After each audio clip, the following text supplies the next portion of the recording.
नुसता वासानेच भूक लागेल अशी ब्रेडची खमंग भजी आज आपण करणार आहोत. आणि सध्या खायचे दिवस आहे तर घेऊया ना खाऊन.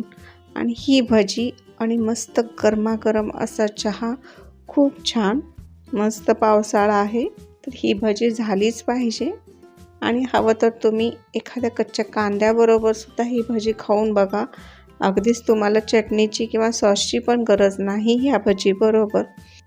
आणि ही भजी तुम्ही एकदा करून पहा. तुम्हाला आवडली तर माझ्या ह्या चॅनेलला नक्की सबस्क्राईब करा. चला तर मग आता भजी बनवायला घेऊयात. तर भजीसाठी लागणार एक छोटंसं वाटण सुरुवातीला करूयात. एका मिक्सरच्या छोट्या चटणीच्या जारमध्ये 5 ते 6 मी हिरव्या मिरच्या घेतल्या. मिरच्या थोड्या तिखट आहेत. आणि 7 ते 8 लसणाच्या पाकळ्या, 1 इंच आलं घेतलं. आणि याच्यामध्ये पाणी न घालता हे फक्त मिक्सरला वाटून घ्यायचं आहे अशा पद्धतीने. आणि हे वाटण आता आपण बाजूला काढून घेऊयात. आता एका बाउलमध्ये एक भजीसाठी आपण बेसन पीठ घेतोय 1 कप इतकं.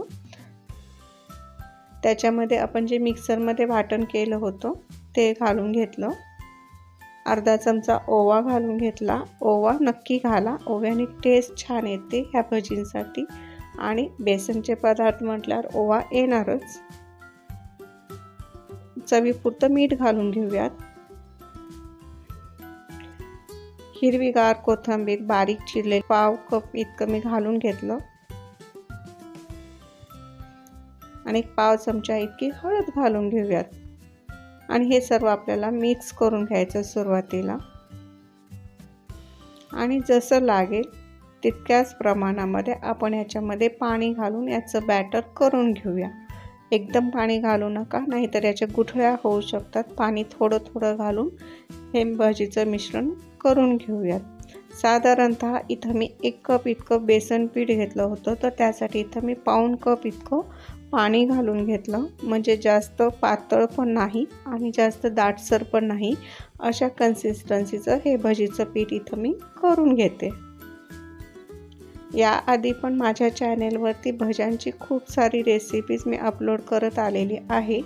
कोणतीही करा तुम्ही, खूप छान होती. आणि कशी वाटली ते मला कमेंट करून नक्की सांगा. आणि जर माझा व्हिडिओ आवडला तर माझ्या चॅनेलला नक्की सबस्क्राईब करा.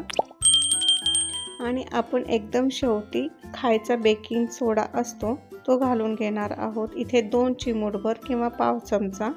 आणि आपण लगेच भजी पण करायला घेऊयात. भजींसाठी इथं मी ब्रेडचे 4 स्लाइस घेतलेले आहेत. जे आपण भजीचं पीठ केलं आहे त्याच्यामध्ये 4 स्लाइसचे ब्रेडचे भजी व्यवस्थित होतात. आणि इथं मी एका ब्रेडमध्ये 4 असे स्लाइस करून घेते. तुम्हाला जसं हवं त्या आकारामध्ये तुम्ही हे ब्रेडचे काप कट करून घेऊ शकता. परंतु असे छोटे छोटे भजी केली की खायलाही छान वाटतं, द्यायलाही छान वाटतं. आणि वेस्ट पण जात नाही. एखाद्या वेळेस घरी जर पाहुणे आले असतील तर अशी आयडिया करून तुम्ही भजी केली तर त्यांना पण नक्कीच आवडेल. तर असे हे ब्रेडचे पीस मी कट करून घेतले. एका ब्रेडमध्ये 4 भजी, असे 4 ब्रेडमध्ये 16 भजी व्यवस्थित होतात.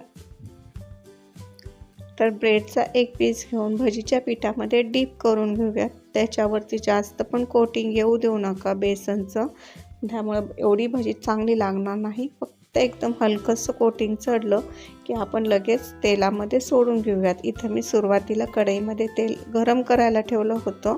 आणि मीडियम गॅसवरती हे भजी आपल्याला तळून घ्यायचे आहेत. तेल व्यवस्थित तापलेलं असावं, नाही तर भजी एकदम सोडली की ते करपू पण शकतं. किंवा जर तेल तापलेलं नसेल आणि आपण भजी सोडली की तेल खूप खेचून घेतं ही भजी. त्यामुळं तेल मीडियम तापमानाचं असावं. त्या भज्यांबरोबर जास्तीत जास्त तुम्ही कच्चा कांदा खाऊन बघा, खूप खूप टेस्टी लागतं. गरमागरम चहा तर नक्की होतच असतो. चला तर मग बघा अशा पद्धतीने भजी करून कशी वाटली ते मला नक्की सांगा. आणि प्लीज माझ्या चॅनेलला नक्की सबस्क्राईब करा. व्हिडिओ पाहिल्याबद्दल धन्यवाद. असंच भेटू नवीन नवीन व्हिडिओ घेऊन.